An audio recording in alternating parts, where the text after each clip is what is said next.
صباح الخير، معاكم سالي. روتين يوم الجمعة عملته معاكم الاسبوع اللي فات وعجبكم وقلتوا لي ان انا انزل كمان تاني.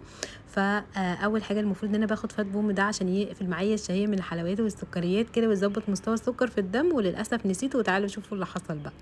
اولا فتحت كده الشبابيك، وبعد كده بشغل بقى البخور، وده اساسي كده يا جماعه زي ما انتم عارفين في يوم الجمعه عشان يطرد كده الطاقه السلبيه. وشغلته بقى، وبعد كده شغلت القرآن شويه، وبعدين يعني ببخر كده بقيه المطبخ والشقه شويه.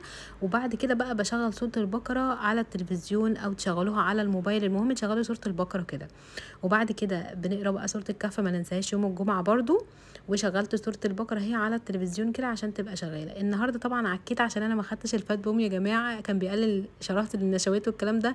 كلت فول بقى وبيض وجبنه وعيش، وكلت رغيف عيش كامل يا جماعه من العيش البلدي. وبعدها بقى خدت هيري سكينو اللي هو بتاع الشعر والجلد والضوافر، اللي هو الفيتامين يعني.